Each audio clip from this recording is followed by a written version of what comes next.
Welcome back to the deep dive. Today, we're plunging into a topic that, well, it seems like a contradiction at first glance, doesn't it? It really does. We're talking about military strategy and national education reform, Mm-hmm. all in the same breath. Exactly. Yeah. And we're not just talking about standard military academies here. We're looking at how an institution usually focused on defense became, well, a key player in shaping a nation's intellectual future. Its technological future, even. It's a fascinating pivot and honestly pretty essential for understanding how modern states build capacity. Usually when you analyze armed forces, you're looking at, equipment, troop movements, geopolitical The stuff. usual hardware and strategy discussions, yeah. Right. But our source material today really challenges that narrow view. It suggests that defending a nation long-term, well, it's deeply tied to its academic strength, the character of its scholars even. Okay, let's definitely unpack that reframing. We're focusing this deep dive on some detailed excerpts from a really interesting piece of research. It's called Pakistan Army's Educational Evolution, From Cadets to AI. It's actually episode 23 of a larger series, The Generals of Pakistan. And the author's perspective is crucial here. It's Mr. Zaheer Ahmad Meer. His background is impressive constitutional and corporate lawyer, historian, and he's written, over 55 books? Prolific is an understatement. Definitely prolific, and this research fits into his bigger project, right? Pakistan, Zindabad, the next world superpower. Exactly. So that context gives us a very clear lens. It's a perspective that's deeply patriotic, insists on being fact-based, and it focuses squarely on showing the military leadership's role, often a quiet role, as he puts it, in national development, a role that goes way beyond just traditional defense. Absolutely. So our mission today is to trace what the source calls this quiet revolution. We want to understand that strategic journey. How did the Army go from setting up basic cadet academies back in the 50s, focused mainly on character, to now spearheading national initiatives in really cutting-edge areas like artificial intelligence? It's a huge leap. How does an organization built on structure, on combat readiness, sustain that kind of long-term investment in education, Yeah. generation after generation? That's the core question. And the answer, according to Meer's analysis anyway, seems to lie in a fundamental insight. It's that the biggest threats to a nation aren't always external enemies. Internal problems like intellectual stagnation, lack of critical skills, maybe even a breakdown in national character, those can be just as damaging. Just damaging as an invasion, potential. Potentially. All right. So the Pakistan Army, this analysis argues, realized pretty early on that securing the future meant investing seriously in intellectual infrastructure, in cultivating human capital, but with discipline. So this core belief that education is actually a strategic military asset, that's the foundation for everything else we'll discuss. That's the bedrock, yes. That insight really brings us straight to the core thesis. It's stated so, well, strikingly in the source material, great nations defend their borders with soldiers and their future with scholars. A powerful line, isn't it? It completely reframes national security, puts intellectual capacity right up there alongside military strength. It suggests that, funding a top-tier university is basically a defense expenditure. Exactly. And what's fascinating is how the Army's mandate then seems to expand when you look at it through that strategic lens. The reason they started building schools, cadet colleges, universities, even technical academies, it wasn't just about getting future officers up I here. know. What was the primary goal then? The mandate was explicitly broader, aimed at civil society too. It was rooted in teaching three things seen as essential for a strong state: discipline, character, and leadership. Discipline, character, leadership. Okay. They viewed these as necessary conditions for any society that wanted stability, wanted to pursue shared goals, wanted economic progress. So if you look at the sheer amount of resources, the institutional effort put into non-military education over decades, institutions shaping civilians, not just soldiers. It clearly wasn't just some side project, some act of charity. No, absolutely not. The source calls it the silent strategy or the Army's quiet revolution. That suggests a very patient, long-term approach. Like nation building executed with military planning discipline. Precisely. Setting up and maintaining this huge educational infrastructure, the academies, colleges, universities, it was seen as a long-haul national security strategy. If you accept the premise that your greatest strength is your people, your human capital, then investing in top-quality disciplined education becomes your best defense. it's proactive. You're securing the future economic base, the scientific potential, the moral fiber of the state against threats like, falling behind technologically, economic decline, or even internal division caused by, say, lack of opportunity or weak character. So for you, the listener, the learner out there, this analysis is really valuable. It completely shifts how you might perceive military influence. We're moving beyond the idea of the military being just tactical or defensive. And seeing it positioned instead as a long-term architect, building broad societal capacity. It's a holistic view of security where intellectual poverty, not having enough skilled workers or critical thinkers, is seen as a major national vulnerability, just as risky as a poorly defended border. And the military's consistent role here, across different political eras, is presented as the thing that provides the stability, the guarantee that this huge, multi-decade educational project keeps going. Yeah. Think of discipline as the key. If education can instill discipline and strong character widely, It smooths things out, reduces friction, improves how things are run. that's the argument. Allows for more efficient focus on innovation and growth. That kind of disciplined, organized structure is presented as the essential foundation needed for reliable, high-stakes technological progress. It provides the order needed for complex civilian and scientific projects to succeed without being constantly derailed by politics or policy flip-flops. Exactly. Now, this strategy wasn't static. It evolved, quite dramatically actually, through different leadership phases. And Meer's analysis traces this, starting right at the beginning with building that character foundation. We have to start at the beginning with Field Marshal Ayub Khan. His philosophy, according to the source, was pretty clear-cut. Education was the absolute foundation for national discipline. He saw a direct link between shaping young people's character and the overall health and reliability of the state. A direct causal link. This is really the first big systematic effort to extend that military ethos structure, discipline, into civilian education. And the key innovation here was setting up the military-run cadet colleges. That's right. And crucially, these weren't just pre-military schools. That's not the main point here. They were more like educational labs, designed to transplant those core military values, punctuality, integrity, rigor, that strong sense of national duty into the pre-university level, high school, intermediate. Exactly. And they were targeting students who were expected to become leaders in all sorts of fields, not just the military. Business, civil service, you name it. The source names specific examples, right? The prototypes. Yes, Hassan Abdal, Kohat, and Petaro. Those names became, well, legendary pretty quickly. Synonymous with top-tier national education, they were like incubators, trying to foster all-around excellence, sharp minds, strong morals, physical fitness, all equally important. Designed to produce patriotic, disciplined young people ready for university and public life. That was the goal. So here's where it gets really interesting. How did these institutions, serving mostly civilians, actually translate that military focus on discipline into, educational results? It had to be more than just uniforms and drills. Oh, much more. It was fundamentally about the environment of constant accountability. Military structures excel at predictable, routine adherence to high standards. So applying that kind of rigid yet supportive structure to young minds during those really crucial formative years, say 13 to 17. You're embedding habits, preparedness, self-control, resilience. Exactly. Habits that stick. Resourcefulness. Prioritizing the nation over individual impulses. The academics were tough, no doubt. But it was the intense focus on character building, physical training, moral education that really set them apart. So the source emphasizes this dual focus, ensured graduates were not just smart, but also morally sound, ready for responsibility. Right. The military component was like the quality control for character development, ensuring a consistently high standard came out of these places, even though they were geographically spread out. So this foundational discipline wasn't just about keeping order, it was about building trust, reliability. And the lesson from this era, as presented, is pretty straightforward but powerful. Disciplined minds build disciplined nations. It directly connects character formation to the state's ability to function effectively long-term. An undisciplined population, the argument goes, just can't sustain a strong, forward-moving nation. And this early initiative under Ayub was absolutely pivotal. Maybe it wasn't mass education, not yet, but it achieved something critical. It set a gold standard. By producing that first wave of highly capable, patriotic, disciplined youth, these cadet colleges created a benchmark.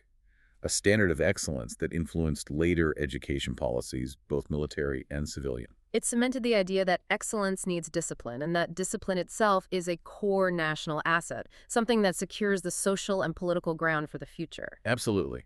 Successfully rolling out this high-quality, disciplined model showed the Army could execute large-scale development projects effectively. This foundational discipline was really the essential ingredient for the more complex educational missions that came later. Okay, so that foundation of discipline leads us into the next major phase, the era of General Zia-ul-Haq. Right. And according to the source material, this period is really marked by a strategic and, well, it seems like a paradox at first, a dual expansion Dual expansion. Into what areas? into two quite distinct fields, religious education on one hand and practical, technical education on the other. Hmm. That is an interesting combination. Religious instruction and modern technical skills. Yeah, on the surface, they seem almost like opposites, don't they? One looking inward toward tradition and morality, the other looking outward toward practical skills for the modern world. How did they manage that? Well, what's compelling is how the source presents it not as a contradiction, but as an integrated strategy, a balanced vision of education. The military's focus broadened quite a bit here, taking on more social outreach and service. Ah, so the types of schools changed. Yes, the educational foundation set up during this time started opening specific kinds of schools to address clear social needs. Equity and vulnerability became part of the focus. The material mentions specific examples, like schools for martyrs' children. Exactly, providing full support and education for the families of those who'd made the ultimate sacrifice. That was seen as a moral duty, institutionalized. And also schools targeting rural youth. That's significant. Very significant. It was an active effort to push back against the historical bias towards cities in quality education, trying to find and nurture talent in remote, underserved areas. So this integration, this attempt to weave together these seemingly different threads, faith, technical skills, social outreach, that's the core strategic idea of this period. That's how it's presented. The vision was explicit. Faith, science, and service walked together. The military's educational role evolved from just creating leaders in the cadet colleges to trying to build a more holistic national character, Yeah. one that was technically competent and morally grounded. Rooted in community responsibility and national values. Precisely. If we think about the strategic logic, it sounds like trying to solve a complex problem. A nation needs modern tech skills to compete, right? Absolutely essential. But it also needs to hold on to its cultural identity, its moral core, to stay unified. That's the balancing act. The military oversight was meant to ensure that technical education, probably things like vocational training, basic engineering, skills for a developing economy, stayed disciplined and focused. And meanwhile, the religious education side would ground the social service aspect in shared national values, hopefully stabilizing society. So that raises a key question, doesn't it? Does focusing on both risk pulling things apart intellectually? Or does that military oversight ensure they stay aligned under one national mission? The soul seems to argue for the latter, that it was unified. Yes, the implication is that this balanced approach was designed to prevent two potential bad outcomes, becoming technologically advanced but maybe culturally adrift and unstable. Or being ideologically strong but technically outdated and economically weak. It was an ambitious attempt to unify national purpose across different fields of learning. So the goal was to produce, say, engineers and technicians who also had a strong sense of national duty, shaped by that military service ethos. That seems to be the underlying idea. And the specific outreach to rural areas highlights the Army's perceived role in national integration, spreading opportunity, finding talent everywhere, strengthening unity through education. Okay, so the evolution makes sense. First, Ayub establishes the disciplined quality template. Right. Then Zia applies that structure more broadly across society, balancing the spiritual, the technical, and the needs of underserved communities. Exactly. And this broader, more balanced space was crucial because it set the stage for the massive technological shift that was just around the corner, the digital age. And that pivot point hit with real force during General Pervez Musharraf's time. This era saw education reframed again, didn't it? Not just defense, not just social service, but now explicitly an engine of economic reform. Yes, the focus shifted dramatically from internal balancing to aggressive external competition, competing on the global tech stage. It was like the military strategic planners realized the world economy was changing fundamentally. Tectonic shifts, exactly. The new battlefield wasn't just physical territory anymore. It was digital, intellectual, economic. And the source highlights specific steps taken during this digital dawn, things that really kickstarted this change. Absolutely. High-impact steps. The most obvious one was setting up and rapidly expanding new IT universities. These weren't just token efforts, were they? They were strategic national investments. Totally strategic, aimed at generating a large, high-quality tech workforce fast. People who could jump right into the global technology boom and compete. And there's one institution that really stands out here, the flagship, UST. Ah, yes, UST, the National University of Sciences and Technology. Its rise to global recognition during this time wasn't an accident. It was a deliberate strategy to make NUST a world-class name. Very deliberate. They pushed for international partnerships, focused the curriculum laser-sharp on high-demand fields, computer science, engineering, telecom, and, crucially, applied those rigorous military management standards to ensure quality control. So it wasn't just about building one good university. It was about creating a respected brand of Pakistani tech education, capable of producing world-class talent. Precisely, a standard bearer. Now, that's the top tier. But the investment went broader too, right? The source mentions widespread installation of computer labs in cantonments. We should probably clarify what a cantonment is for listeners. Good point. A cantonment is basically a large military base or a major residential area run by the armed forces. They're often self-contained communities, housing, schools, hospitals, shops, all within a structured, disciplined environment. So putting computer labs there, across the whole country, what was the strategic goal? Two things, really. First, it made the military's own infrastructure a network for boosting digital literacy internally among soldiers and their families. Second, because these cantonment schools and facilities often serve or interact with nearby civilian areas, this effort helps spread digital tech and basic computer skills much more widely. It was a diffusion strategy, using the most organized administrative structure available. That widespread effort really underscores the shift in thinking. The core lesson of this period, according to the analysis, became this powerful new mantra: knowledge is the new weapon. Yeah. If military strength used to be counted in tanks and missiles. The Musharraf era added a new essential layer: economic power, intellectual power, measured by tech skills, digital infrastructure, global academic rank in IT. We can use that analogy we talked about. Think about shifting from building physical defenses, concrete bunkers, fortified borders, buying tanks. To building intellectual and economic defenses. Exactly. Laying high-speed fiber optic cables, developing powerful software, educating a tech-savvy population that can win in global markets. National defense now explicitly included ensuring economic survival and technological independence against intense global competition. And this quick adaptation, this major investment, that's the key takeaway for you, the listener. It shows a military institution spotting huge global changes, rapidly adjusting national education strategy, and shifting serious resources, often using its own logistics, away from just traditional infrastructure. Towards intellectual capital.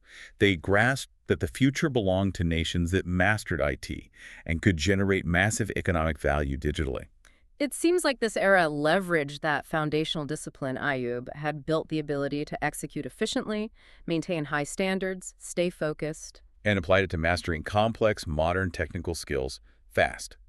That underlying structure was critical because it allowed them to scale up IT education effectively and ensure the quality needed for NIUs to get international respect. So this period really reinforces that idea of the military as an adaptable educational institution, capable of driving rapid national economic change when needed. Foresight-driven even. Yeah. Anticipating the next battlefield, which was increasingly economic and digital. Okay, so that huge digital shift under Musharraf brings us pretty much up to the present day, the latest phase, under Field Marshal Syed Asim Munir. Right. And the evolution continues. The focus now seems to have moved beyond just general IT skills. And gone squarely into the AI era. It feels like another deliberate, strategic leap, this time into mastering advanced, potentially disruptive intelligence technology. It really highlights that continuous, maybe even accelerating adaptation cycle we've been talking about. Yeah. The digital revolution of the 2000s has now morphed into this intense AI innovation push. And again, the military is positioned right at the cutting edge of developing national capacity, almost preemptively securing future intellectual territory. The speed of this pivot is notable. It suggests they see AI not just as the next trend, but as fundamental for modern defense and economic survival. Existential, almost. So what are the specific high-stakes areas of focus in this current drive? The source mentions the Army's deep partnership in national AI universities. Yeah, that phrasing, partnership, suggests a really coordinated effort, pooling resources, institutional discipline, expertise, to make sure the nation isn't just playing catch-up in AI, but actually aims to lead. Because AI is widely seen as the critical tech race of this century. What might that partnership look like on the ground? Well, you'd infer a major focus on setting up top-level research centers. specialized degrees in things like machine learning, big data, robotics, plus significant investment in the heavy-duty computing power you need for large-scale AI. And with military leadership involved, you can bet research priorities will align closely with urgent national needs. Like what? Optimizing supply chains? Predicting infrastructure maintenance? Advanced surveillance? All of the above, potentially, things that serve both defense and economic goals. And crucially, the ambition here isn't just about creating an elite group of AI experts, is it? No, it recognizes AI readiness needs to be broader. That's why the source also highlights implementing wide-ranging digital literacy programs, targeting both soldiers and the general public. That dual approach again. High-level specialization plus broad competence across society. It's essential because AI isn't like earlier IT waves. It's going to permeate everything: agriculture, healthcare, manufacturing, and yes, definitely national defense. And the goal behind these programs? Preparing young people to lead in key future sectors: science, cybersecurity, and innovation. Cybersecurity is specifically mentioned. In the AI age, that's not just an IT issue anymore, is it? Absolutely not. It's the modern equivalent of border defense. Protecting critical national data, digital infrastructure, communication networks from very sophisticated threats. It's paramount. It's a really compelling progression when you lay it out. If Musharraf's era was about getting the tools, the computers, the internet, the basic IT grads. The Munir era is about mastering the intelligence, the advanced algorithms, the ethical considerations, the things that will define global power for the next 50 years. It feels like a leapfrog strategy, focusing directly on future tech instead of just catching up on old stuff. That's quite aggressive. And that aggression, that speed, is arguably only possible because of the stable institutional framework provided by the military's continued involvement. What's fascinating is just how quickly things have adapted. We started with Ayub's foundational discipline, essential for any modern state. Then Zia's social balancing act. Then Musharraf achieving rapid digital competence. And now Munir focusing intensely on specialized, high-tech capability, AI, cyber. This acceleration really underscores that long-term strategic commitment to intellectual strength as the core defense mechanism, staying ahead of the curve technologically. And by partnering in these national AI initiatives, the military helps ensure this cutting-edge R&D directly serves national security and economic stability. It merges defense and economy under one umbrella of rapid, disciplined innovation. This latest phase really shows the education system becoming a core part of future national strategy, driven by foresight and that institutional continuity. Okay, let's try to pull these different threads together now. Synthesize these four distinct but clearly connected phases. Yeah, it's a trajectory of constantly widening scope, increasing technological complexity. Yeah. But underneath it all, that core emphasis on discipline, on character, on structured execution that seems to be the constant anchor. Right. Let's walk our listener through a quick comparison. Distill the models and goals for each era, just to see the evolution clearly, but also that underlying theme. Okay, first up, Ayub Khan and the Cadet colleges. Hassan Abdal, Kohat, Petero. The focus there. Clearly character and discipline, building that initial rigorous foundation of patriotic leadership needed for state administration. Phase 2, Zia-ul-Haq, the dual focus on faith and technical education. The goal there was balance and social service, integrating practical skills with moral grounding and widening access, especially for rural and vulnerable groups, broadening the idea of national service. Then the big shift, Musharraf and the IT revolution. Strategic focus, the knowledge economy, and digital literacy. This was driven by global competition. National strength now depended on tech prowess, with NUS as the prime example. And finally, the current Munir era, dominated by AI universities and specialized research. The mission now is future tech and innovation. Mastering disruptive technologies like AI and cybersecurity is seen as essential for economic independence and national survival. It's remarkable, isn't it? Despite the massive technological changes from 1950s chalkboards to today's AI labs, the source insists there's a single unifying objective across all four eras. To build a learned, disciplined, and future-ready Pakistan. That's the constant thread. The methods change dramatically with global shifts, but the core strategic mission stays the same over 60-plus years. And that unified mission, the source argues, is underpinned by that recurring element. The disciplined, stable, institutional framework the military provides. Right. That long-term involvement, surviving political changes and tech upheavals, provides continuity. It ensures resources are allocated consistently, and critically, it maintains high standards. qualities that can be hard to sustain in purely civilian systems, especially with political ups and downs or budget fights. The military acts as the institutional memory, maybe, and the driver of change when needed. That's a good way to put it. When the focus had to shift drastically from physical defense to complex digital defense, the Army's educational structures were positioned to pivot quickly. They could leverage existing networks like cantonments and scale things up efficiently to meet urgent national needs, IT literacy, AI specialization. So this brings us to the core implication, the so what, from Meer's analysis, a question for you, the listener. How does this decades-long involvement of a disciplined military institution in civilian education fundamentally change a nation's ability to innovate while also maintaining order?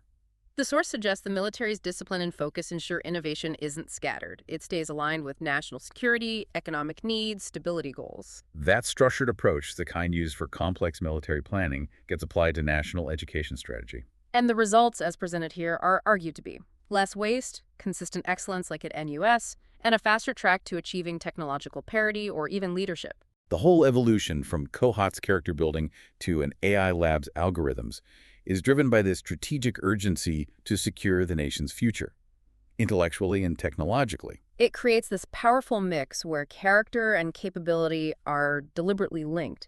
You need disciplined minds for complex AI. And you need patriotic, grounded character to ensure that powerful tech serves the nation, not chaos or self-interest.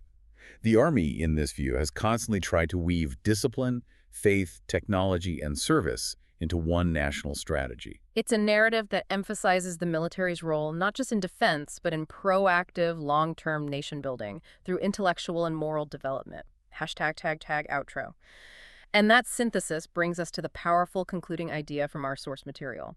It's a metaphor that really sums up the whole journey. The sword protects the land, but the pen builds the nation.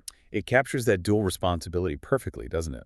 The Army's long-term strength, this analysis suggests, isn't just its fighting capability, but its strategic ability to foster enlightened minds and upright arts through disciplined, high-standard education. Let's just quickly recap that sweep of history one last time.